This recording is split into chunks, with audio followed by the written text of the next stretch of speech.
Donc, Marie-Lou, je te donne la parole et encore merci. Parfait. Mais merci beaucoup, Manuel, pour l'invitation. Ça me fait plaisir d'être avec vous ce matin, pour moi en tout cas. Je vais vous présenter les travaux que je mène sur la professionnalisation des étudiants en contexte de formation initiale. Vous expliquer, je ne reprendrai pas ce que Manuel a dit sur ce que je fais, mais si vous avez des questions plus tard, ça me fera plaisir d'y répondre. Je travaille sur ce concept de professionnalisation depuis presque 20 ans maintenant, mais je l'ai fait surtout dans une démarche exploratoire, en fait, beaucoup dans l'émergence, c'était de comprendre ce que les gens comprenaient de l'apprentissage professionnel, finalement, ce que les étudiants en retiraient de leur formation, des cursus, notamment en approche par compétences, qui visent spécifiquement la professionnalisation. Et donc, au fil du temps, en fait, j'avais des demandes aussi des responsables de programme qui étaient intéressés par le cadre conceptuel que j'avais développé.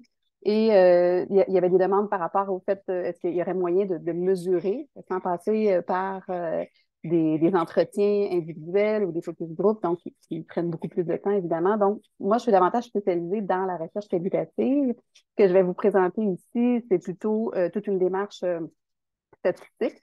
Donc, je vais vous épargner tous les détails. Vous allez avoir des chiffres et tout. Si vous avez des questions très détaillées, je vais tenter du mieux possible d'y répondre, mais je vais vous référer à l'article qui vient tout juste d'être publié, qui explique en long et en large, en fait, tout ce qui se cache derrière cette démarche-là, donc d'élaboration et de validation de l'échelle. Mais je pourrais surtout vous parler donc des éléments de l'échelle elle-même, de comment on est arrivé à la construire. Donc voilà, je vais démarrer tout de suite. Voilà. Donc, le contexte de l'élaboration de cette échelle-là là, vient, comme je vous disais, de l'étude qui se faisait de la professionnalisation des étudiants dans les programmes de formation dites professionnalisantes, donc qui préparent à l'exercice d'une profession spécifique, que ce soit en génie, par exemple, en sciences infirmières. J'ai beaucoup travaillé avec les gens de la santé. Euh, des programmes aussi qui aspirent donc à former des professionnels, mais qui savent faire preuve de beaucoup de compétences ou de caractéristiques de flexibilité, d'adaptabilité, d'autonomie, de leadership aussi, considérant les nombreux défis auxquels la société ou les terrains font face notamment, et sont évidemment axés sur le développement de compétences. Donc, c'était le point de départ de mon intérêt. Puis sur le plan conceptuel, en regardant la littérature là, depuis une quinzaine d'années sur le sujet, on voit que la professionnalisation peut avoir différents sens. On peut parler de la professionnalisation d'un métier, du cursus de formation. Moi, je m'intéresse plutôt à l'individu. Puis quand on regarde les écrits, on voit que ça réfère de manière explicite soit aux compétences, soit à l'identité professionnelle, parfois aussi à la notion de culture professionnelle, mais c'est souvent imbriqué ou sous-entendu là, à travers la réflexion liée à l'identité professionnelle. Donc, l'autre aspect aussi qu'on voit beaucoup là, dans les écrits, c'est que le développement des compétences est influencé évidemment par la construction d'identité et de la culture professionnelle. Mais globalement, en fait, au plan empirique, là, la professionnalisation n'a jamais été étudiée de manière holistique. On se centre souvent sur un aspect, des fois une compétence, même pas l'ensemble des compétences qu'on développe. On se centre sur les aspects identitaires et plus rarement sur les aspects liés à l'appropriation de la culture, sinon à travers le processus de socialisation professionnelle, notamment à travers les programmes en alternance, notamment travail-études. Il n'y a aucun modèle théorique comme tel de la professionnalisation. Donc, moi, j'entendais beaucoup les responsables de programme, les équipes de programme parler de professionnalisation. Et quand je les questionnais sur ce que ça voulait dire pour eux, là, c'est là que je me suis rendu compte que c'était la géométrie variable. Puis finalement, il y avait des recoupements, mais il n'y avait jamais rien de très explicite par rapport à ça ou de communément, disons, adopté. Donc, aucun outil de mesure qui existait non plus. Alors, sur le plan conceptuel, je suis arrivée avec les travaux qu'on a fait donc à définir la professionnalisation donc comme un processus qui est dynamique, donc qui évolue dans le temps, donc de manière continue, mais qui débute même avant l'entrée dans la formation. Donc déjà avant d'entrer dans une formation formelle, les apprenants, les étudiants arrivent aussi souvent avec une conception plus ou moins bonne, plus ou moins juste de la profession, parfois parce qu'ils proviennent d'une famille où il y a déjà des gens dans le domaine pour lequel ils se forment. Donc, ils ont l'impression, du moins, d'avoir une bonne connaissance de ce qui est attendu d'eux. Et donc, ça se poursuit aussi tout au long de la vie. Donc, moi, je m'intéresse plutôt à la phase au centre, ce qu'on appelle la professionnalisation formelle, donc pendant la formation initiale plus spécifiquement. On parle aussi d'un processus de transformation d'un individu en professionnel, donc un processus donc, qui s'acquiert cognitivement et culturellement, donc qui permet d'acquérir donc les manières d'être, de faire et d'agir, qui caractérise le groupe professionnel, qui se traduit aussi par des apprentissages relatifs à trois dimensions. Donc, c'est ce que j'ai essayé de mettre en évidence, hein. Les écrits parlaient de ces aspects-là, mais j'ai essayé de proposer un cadre qui était plus opérationnel. Donc, les trois dimensions étant le développement de compétences professionnelles, la construction d'une identité professionnelle et l'appropriation d'une culture professionnelle. Et ce processus-là, il évolue en fonction des rôles que la personne est appelée à exercer dans des situations auxquelles elle fait face, soit dans des contextes de formation, soit dans des contextes de pratique. Et plus ces situations sont réelles ou authentiques, plus la personne est susceptible de se développer et donc d'être sur la voie du développement d'une certaine expertise. Donc, quand on regarde le cadre qui est proposé ici, là, la notion de compétence à laquelle je réfère est celle essentiellement des travaux de Tardif, Le Bottiers, entre autres. Donc, on parle ici d'un savoir-agir complexe qui fait appel à un ensemble de ressources internes et externes. Quand on parle de ressources internes, ce sont les connaissances, les attitudes, les savoir-faire aussi de la personne. Et les ressources externes, c'est davantage ce qui est disponible dans son environnement. Ça peut être des ressources documentaires, ça peut être des personnes aussi, des ressources financières. Donc, tout ce qui peut être utile et qui puisse permettre à la personne donc de résoudre les situations de la pratique professionnelle. Quand on parle d'identité professionnelle, on réfère plutôt à une représentation de soi. On va parler en tant que professionnel, donc comment moi je me perçois, donc comment je me sens par rapport à cette profession, ce rôle-là que je vais être appelée à jouer. Mon rapport aussi au groupe professionnel, est-ce que je me sens appartenir ou pas aux autres personnes qui se forment comme moi vers la même profession. Mon rapport aussi à la société, c'est la manière dont je perçois que ma profession est valorisée ou comprise par la société. Et ultimement, en étudiant finalement ce que les étudiants, comment les étudiants apprennent ou se développent à travers un programme de formation initiale, il y avait aussi tout le rapport à la formation donc, que j'ai pu identifier dans mes recherches, c'est-à-dire la manière dont les étudiants euh, perçoivent que le programme les prépare bien, ou correctement du moins, à ce qui les attend sur le marché du travail. Et la troisième dimension, qui est celle de l'appropriation de la culture professionnelle, c'est toute l'appropriation, dans le fond, de la connaissance des normes, des valeurs ou des attitudes qui sont partagées par les membres d'une même profession. Alors, cette compréhension-là, finalement, de la culture, on peut ou pas y adhérer. Donc, c'est pas parce qu'on la connaît bien qu'on y adhère nécessairement. Puis, on le voit dans les milieux aussi, parfois, il y a une scission entre ce que les étudiants apprennent à l'université et de ce que devrait être, idéalement, cette profession-là et ce que c'est en réalité sur le terrain, ce à quoi ils sont confrontés et comment finalement ils sont influencés ou teintés des différentes cultures des milieux, donc souvent plusieurs sous-cultures qui s'entrechoquent, si on veut, qui vont influencer aussi la manière dont la personne va se percevoir, va concevoir la profession, mais va aussi se percevoir à l'intérieur de cette profession-là. Donc, l'objectif pour l'échelle, c'est vraiment d'élaborer, valider une échelle de mesure de la professionnalisation pour les individus en contexte de formation initiale. Au départ, donc, tous les travaux que j'ai menés là, de façon qualitative, c'était mené auprès de diplômés en génie. C'était dans le domaine du génie. Puis par la suite, ça c'était beaucoup mes travaux auprès d'étudiants en santé, donc que ce soit en sciences infirmières, en ergothérapie, en physiothérapie notamment. Puis là, on a questionné les étudiants pour essayer de bien comprendre qu'est-ce qu'ils comprenaient en fait de leur processus de développement en tant que future infirmière ou physiothérapeute, par exemple. Et on a aussi questionné les conceptions que les équipes enseignantes avaient de la professionnalisation des étudiants dans ce contexte-là. Donc, la méthodologie employée là, pour élaborer cette échelle-là repose sur les travaux de Delis là, sur les étapes d'élaboration d'une échelle. Donc, on a commencé par justement l'objet de mesure, définir c'est quoi la professionnalisation, là, comme je vous disais, à partir des trois dimensions. On a généré un bassin d'items pour chacune de ces dimensions-là.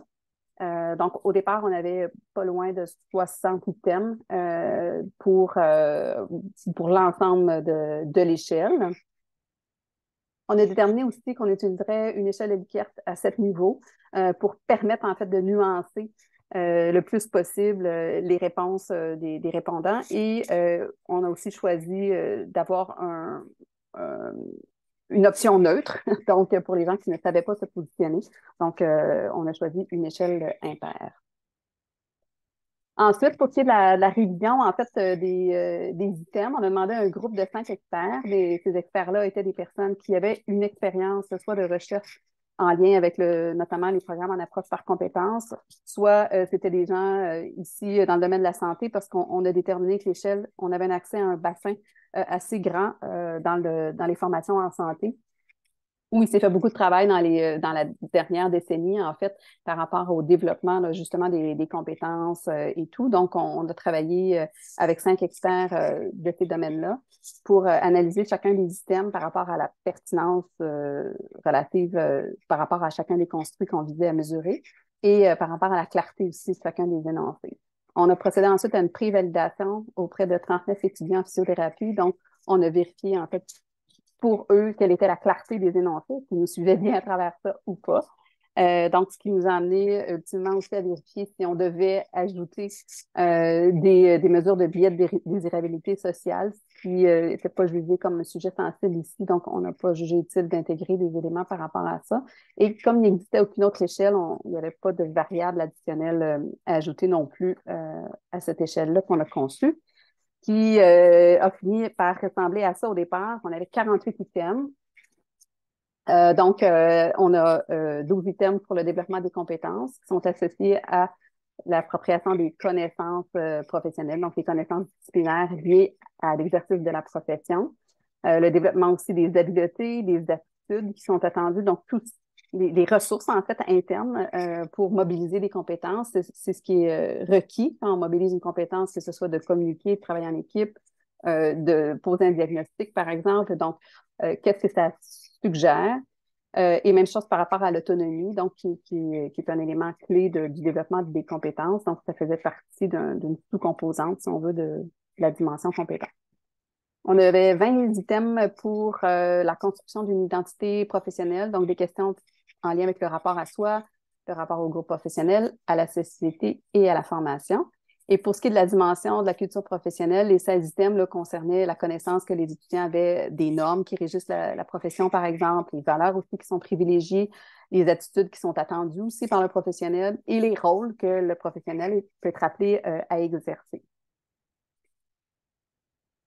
Donc, l'échelle comme telle a été administrée à un certain nombre d'étudiants. On visait au départ la population qui était ciblée, on avait un potentiel d'environ 3000 étudiants répartis dans 14 programmes en santé au sein de 4 universités québécoises. Finalement, ça a été 12 programmes qui ont participé on avait jugé, en fait, que ça nous prenait un minimum comme il y avait 48 items, là, un minimum de 5 participants par item pour qu'on puisse procéder à des analyses statistiques valables. Donc, le questionnaire a été distribué de manière électronique là, au printemps puis à l'été 2021, donc soit une année après le début de la pandémie. Et ça a eu aussi des conséquences, on verra plus tard, là, sur le taux de réponse.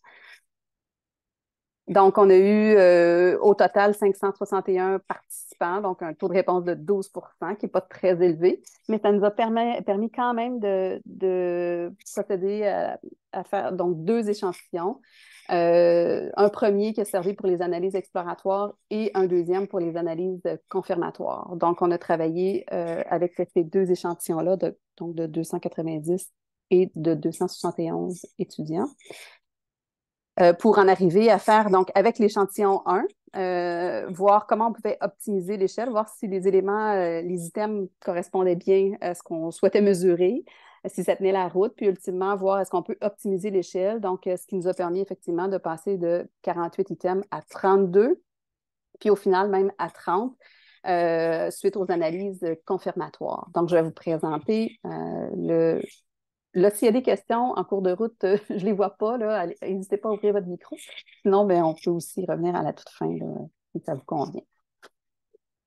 Donc, vous avez un aperçu ici des caractéristiques des participants pour chacun des échantillons. Donc, essentiellement, là, majoritairement des femmes dans ces programmes, des programmes en santé. Là, je vous disais, on avait physio, sciences infirmières, ergothérapie, sage-femme, orthophonie, J'étudie ergothérapie, oui. Et on avait aussi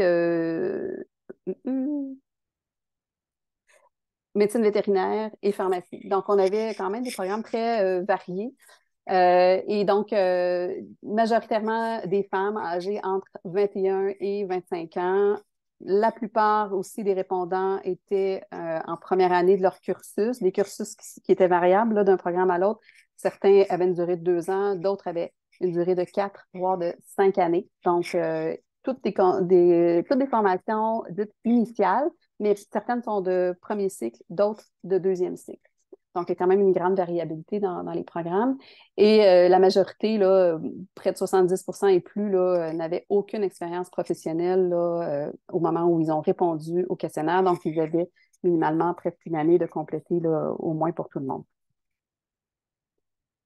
Les analyses factorielles, en fait, ce que ça nous dit ici, là, vous voyez donc le nombre d'items au départ qu'on avait.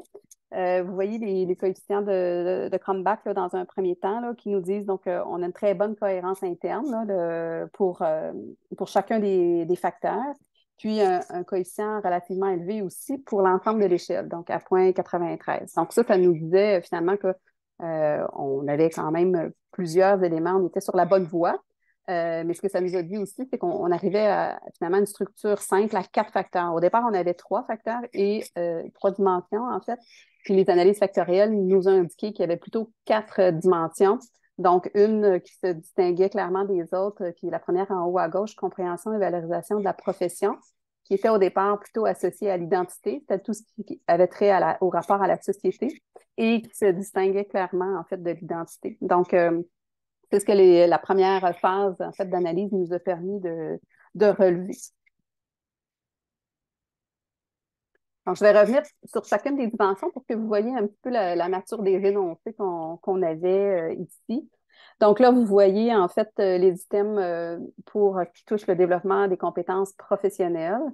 Donc, les CO, c'est toutes celles qui étaient de l'ordre de la dimension qu'on avait identifiée au départ comme étant celle de l'ordre des compétences. Les CU, c'était lié à la culture et ID, c'était lié à l'identité professionnelle. Donc, vous voyez en fait qu'il y a des choses qui ont bougé, il y a des choses qui étaient liées à l'identité au départ qui rentraient davantage, qui étaient beaucoup plus cohérentes avec le concept même de compétences professionnelles. Ceci étant, donc, ce qui touchait le sentiment de préparation professionnelle là, qui était associé au rapport à la formation initialement. Et tout ce qui est la pratique des rôles, la mise en pratique, en fait, des rôles professionnels, c'était aussi associé au développement des compétences. Ce qu'on voit aussi, c'est que la CO4, donc là, vous voyez le petit astérisque, cet item-là présentait en fait une corrélation élevée avec 2 autres items d'un autre facteur. Donc, celui-là était à surveiller en fait dans les analyses plus tard. Vous allez voir, il va finir par tomber cet élément-là. Donc, essentiellement, si je développe les compétences, j'acquiers les connaissances, les habiletés utiles, l'autonomie aussi. Je mets en pratique les connaissances, les habiletés, les compétences. J'acquiers des connaissances au sujet de ma profession. Je mets en pratique les rôles qu'il me sera possible d'exercer. Puis, j'estime que le programme me prépare ou me permet de développer mon autonomie. Et que la formation aussi me propose des situations qui sont réalistes et semblables à celles que la personne va être appelée à rencontrer dans la vie. La deuxième dimension, c'est la construction donc d'une identité professionnelle. Donc celle-ci, il y a moins, au final, moins d'items là, qui sont restés. Ici, on en voit 6, mais encore là, on a un petit problème avec la dernière. Là. Je me sens capable d'exercer ma profession. On voit à droite là, les carrés de corrélation là, qui indiquent en fait que c'est une corrélation plus faible avec l'ensemble des autres items à l'intérieur de ce facteur-là. Donc, celui-ci aussi, là, ultimement, vous allez voir qu'il va tomber dans les analyses confirmatoires. Mais donc, essentiellement, l'identité ici, c'est lié au fait que j'ai une idée claire de ce que je veux faire, je sais quel rôle je veux exercer, j'ai une idée claire de l'approche que je veux adopter dans ma pratique. Je me connais, en fait, mes points forts, mes points faibles, aussi comme en tant que futur professionnel. Donc, c'est une connaissance de soi essentiellement qui est liée à l'identité ici. La quatrième dimension, en fait, ça, qui était la compréhension et valorisation de la profession, ce qu'on n'avait pas anticipé au départ comme étant quelque chose de distinct. Ben, vous voyez ici là, à quoi réfèrent ces items-là. Donc, j'estime que ma profession est bien comprise par la société, qu'elle est bien comprise par les autres groupes professionnels avec lesquels je suis appelée à travailler. Ça, c'est un élément qui est souvent revenu dans les recherches antérieures, là, où on faisait des entretiens avec les étudiants, qui avaient souvent la perception, en fait, qu'on comprenait mal quel était leur rôle, par exemple chez les ergothérapeutes, par rapport aux physio notamment. Donc, physio, les gens avaient plus l'impression que dans l'ensemble, la société, les clients, les patients avaient une bonne compréhension de ce qu'ils faisaient, mais ce n'était pas le cas pour les ergothérapeutes. Et les infirmières aussi avaient la perception qu'on connaissait très mal leur rôle.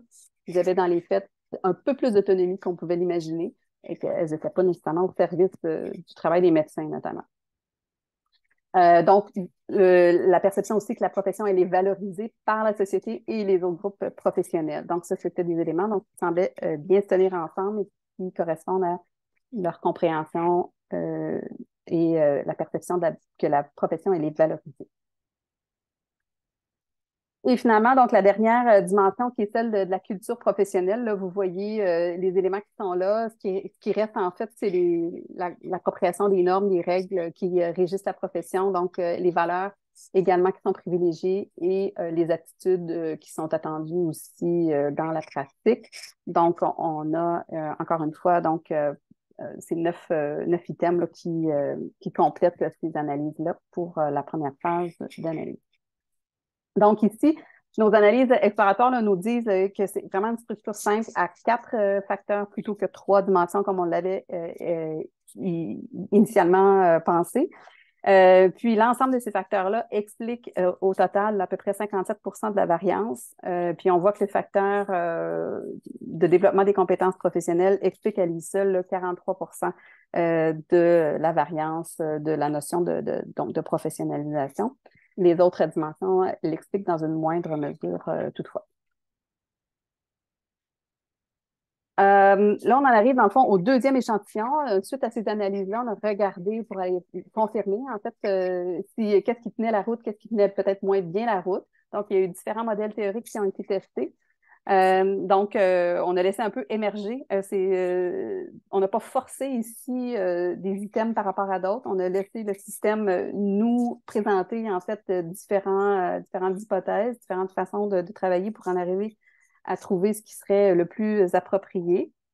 Donc ici, dans l'item, si on regarde dans le modèle, là, je ne me trompe pas ici, là, mais dans le modèle 3, on a retiré en fait, pardon, je viens de disparaître, je reviens. Donc, l'item CO4, là, que je vous disais qui posait problème au départ dans les compétences, a été retiré en fait du modèle 3, donc ce qui a permis de modifier un petit peu les résultats là, pour ce qui est donc, des rapports de carré, etc. Là, vous avez dans chacune des colonnes là, les différents tests. Si vous voulez avoir une idée ici, c'est ce qui était attendu. Là. Donc, un rapport de plus petit que 2, ça s'avérait un modèle qui était excellent. Donc, plus le score est bas, mieux c'était pour nous. Même chose pour les indices, donc d'adéquation de non normés ou confirmatoires. Donc, ça prenait un seuil plus grand que 0,90, donc pour être jugé acceptable. Et pour le radical standardisé du résidu de la moyenne, ça prenait un score plus petit que 0,08. Et finalement, pour le radical d'erreur d'approximation, c'était plus petit que 0,06 pour être très bon. Donc, au final, ce qui s'avérait être les meilleurs résultats, là, c'est les modèles 5 et 6. Et comme je vous disais, donc dans le modèle 3, on a retiré le CO4, ce qui a fait changer un petit peu la donne là, sur les résultats par rapport au modèle 2. Dans le modèle 4, on a enlevé l'item 16, ce qui a encore changé la donne. Et dans les modèles 5 et 6, on a enlevé les 2 items qui posaient problème, donc CO4 et l'ID16, ce qui nous a amené à avoir donc des résultats là, encore donc, meilleurs là, par rapport au score là, qui était attendu là, pour ce type de modèle-là. Donc voilà, vous les voyez ici, là, sans les 2 items, on arrive à des résultats plus intéressants. Donc, dans le modèle 6, c'est un modèle de deuxième ordre et c'est celui-ci que je vais vous présenter, en fait, parce que contrairement au précédent, on regardait plutôt quels étaient les liens, les corrélations entre chacun des facteurs. Dans le modèle de deuxième ordre, ce que ça nous dit, en fait, c'est que tous les facteurs sont associés à une même notion qui est celle de la professionnalisation. Donc, on arrive à établir en fait une corrélation entre les quatre dimensions ou les quatre facteurs et la notion même de professionnalisation. Que vous voyez globalement, là, pour chacun des facteurs, c'est que les corrélations sont supérieures à 0,5 pour tous les éléments qui se trouvent à l'écran. Donc, ça, c'est signe d'une bonne corrélation, là, que chacun des items appartient bien au facteur auquel il est rattaché. Et puis, de la même façon, on voit aussi que chacun des facteurs est bien rattaché à la notion de professionnalisation. Les scores sont aussi au-dessus de 0,5. Et si vous regardez les alphas de Cronbach, en fait, ça démontre qu'il y a une très bonne cohérence interne. Donc, à l'intérieur de chacun des facteurs, quand on regarde l'ensemble des items qui sont là, c'est relativement élevé, là. Donc, on a une très bonne cohérence interne là, pour chacune des dimensions. Donc, tout ça semble bien tenir la route, ce qui nous amène finalement à une échelle finale là, à 30 items. Donc, c'est l'échelle finale optimisée, si on veut, là, suite aux analyses. Donc, on a, pour ce qui est le développement des compétences, 12 items qui se tiennent bien ensemble. Pour la compréhension et valorisation de la profession, il y en a 4. La construction d'identité, 5. Et l'appropriation de la culture, il en reste 9. Donc, ce qui nous amène à la discussion. Dans le fond, cette échelle-là, le fait de l'avoir validée nous amène des éléments de preuve là, qu'il y a vraiment une belle cohérence interne. Donc, ça a été fait grâce à nos 2 échantillons là, qui étaient de taille équivalente. Nos analyses factorielles exploratoires sur le premier échantillon nous ont permis, donc, comme je vous disais, de montrer qu'il y avait une structure simple à 4 dimensions. Que le processus de professionnalisation comprend donc bel et bien des apprentissages d'ordre cognitif, culturel, identitaire, comme l'a démontré jusqu'à maintenant d'autres chercheurs là, sur le sujet. Mais il y a aussi une dimension sociale qui vient, même si elle est présente dans les autres modèles, c'est comme si, à travers le fait d'avoir identifié un facteur qui est celui de la compréhension et de la valorisation de la profession par le reste de la société, finalement, il y a une dimension qui est un peu à part, qui est plus liée à la perception sociétale de la profession. Donc, ça, c'est quelque chose qui vient un peu se mettre en évidence, qui était peut-être un petit peu moins présent au moins distinct, là, parce qu'il est souvent rattaché à la notion d'identitaire et du rapport aux autres.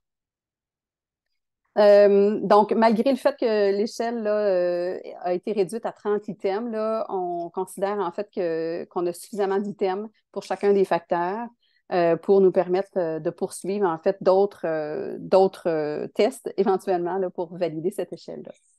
Donc, on aura besoin de preuves ultérieures d'invariance d'échelle. Si on l'administre en fait de manière longitudinale, ce serait une bonne façon de le faire aussi. Donc, plutôt que de donner un portrait de la professionnalisation des étudiants, ce serait d'aller voir quelle est la trajectoire en fait au fil du temps. Ça, c'est quelque chose qu'on a commencé à faire là, cette année à l'Université de Sherbrooke avec les étudiants qui sont dans le régime coopératif, c'est-à-dire c'est un système, on a une 50aine de programmes comme ça à Sherbrooke. Donc, c'est un système d'alternance travail-études, donc où les étudiants, au fil de leur parcours de formation, vont aller en stage rémunéré en entreprise, donc pour la durée d'une session complète. Et donc, ce qu'on fait là, c'est au terme de chacune des sessions de fin de stage, il y a une passation en fait du questionnaire que vous avez vu ici, des 30 items. Puis là, on a commencé cette collecte-là. Donc, ça va se faire pour les prochaines années là, au terme de chacune des sessions. Donc, certains ayant 2 stages, d'autres 5. Donc, c'est variable encore une fois selon les programmes. Donc, c'est quelque chose qu'on commence à faire. Puis on espère pouvoir essayer d'établir une trajectoire de professionnalisation.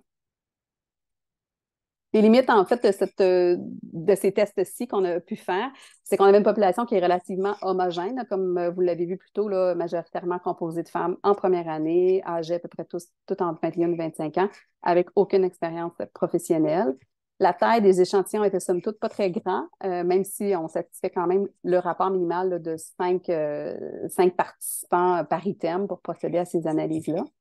Et on avait tout de même un faible taux de réponse, là. C'est sûr que la collecte s'est faite en fin de session en 2021. Donc, c'était des étudiants dans des programmes en santé. Ils ont été beaucoup sollicités par les milieux aussi. Certains travaillaient, étaient mobilisés dans différents milieux pour aider, en fait, à la gestion de la pandémie. Donc, il y avait aussi une désorganisation de surcharge cognitive du fait qu'ils étaient encore beaucoup en ligne à cette époque-là ici.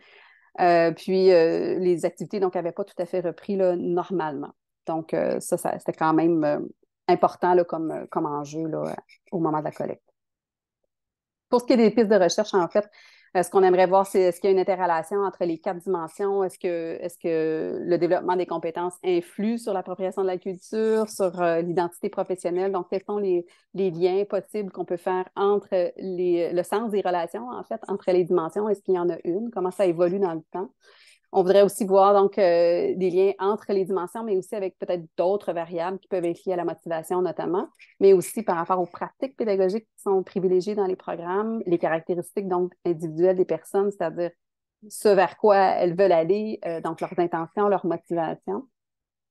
Donc, comme je vous disais, il y a l'étude longitudinale qu'on est en train de mener, mais donc ça va nous permettre de voir est-ce qu'il y a une évolution des dimensions dans le temps, est-ce qu'il y a des moments critiques aussi à travers le parcours de formation qui nous permettraient de nous informer par rapport à ce qui pourrait avoir une incidence sur la professionnalisation des étudiants.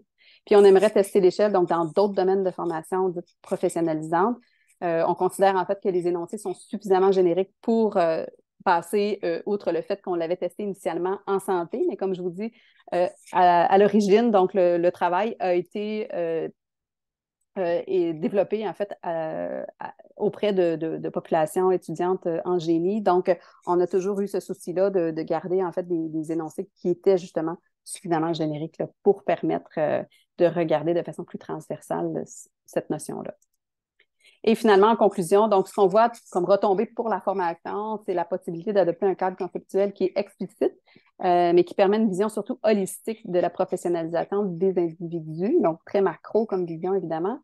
On souhaite pouvoir documenter l'évolution de ce processus-là pour mieux comprendre cette dynamique interne-là et continuer aussi de transformation des individus en professionnels. Donc, c'est quelque chose, comme on le disait, qui débute bien avant la formation, qui va se poursuivre aussi. Donc, ça peut aussi donner des outils pour permettre aux étudiants de mieux se connaître, de mieux se comprendre et mieux cibler aussi des aspects sur lesquels ils ont peut-être plus besoin de travailler. Et finalement, ce qu'on souhaite, c'est pouvoir accroître la cohérence entre les visées et les modalités de formation là, dans les programmes dits professionnalisants. Alors voilà, ça conclut ma présentation. Je pourrais vous la partager si vous voulez. Puis j'ai mis un petit astérisque, là, c'est l'article qui fait état justement de cette démarche de validation de l'échelle là, auquel vous pourrez accéder si vous le souhaitez. Voilà, alors les questions, les réactions, commentaires.